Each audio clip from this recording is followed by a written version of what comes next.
So hello everyone, সবাই কেমন আছো? আশা করি সবাই খুব ভালো আছো। বরের বার্থডে বলে কথা, সারপ্রাইজ দেবো না তা কি কখনো হয়? তাই না বন্ধুরা, বলো তো? তো চলে গেছিলাম গুটি গুটি পায়ে দেওরের সাথে বাজারে।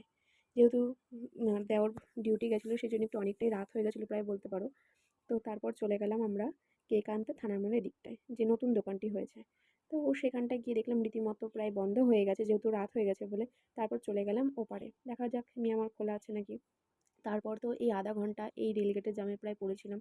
তোমরা সবাই জানো চাকদা রেলগেটে 50 নম্বর রেলগেটের পরিস্থিতি কী যে ভয়ানক।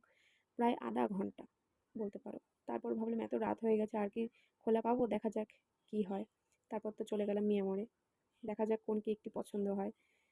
তারপর গুটি গুটি পায়ে ঢুকে গেলাম দরজাটা খুলে ভেতরে। তারপর ভাবলাম সব কেকই তো এখানে ব্ল্যাক ফরেস্ট সবই তো টেস্ট করা হয়ে গেছে, তো ম্যাঙ্গো শেপটা এখনও খাওয়া হয়নি, দেখা যাক কীরকম কী হয়। তো সেজন্য এটা নিয়ে নিলাম। জানি না বরের পছন্দ হবে নাকি, যেহেতু আমি সারপ্রাইজ দিচ্ছি, বর কিছুই জানে না। তো রাত্রিবেলায় ছোটো করে একটু বরের জন্য আয়োজন করেছিলাম। বর তো অবাক হয়ে গেছিলো যে কী করে আমি করলাম এভাবে, যেহেতু আমার একটা ছোটো বেবি আছে। তো আমি তাকে কিছুই জানাইনি সারপ্রাইজ দেবো যে। তো তার জন্য একটি মানি পার্সও আমি কিনেছিলাম, সেটা আমি তোমাকে ভিডিওতেও দেখিয়ে দিলাম তোমাদের বন্ধুরা।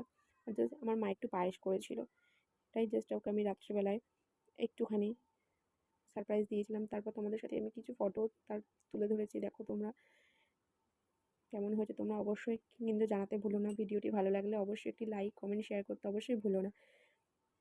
তোমরা যদি উৎসাহ দাও তাহলে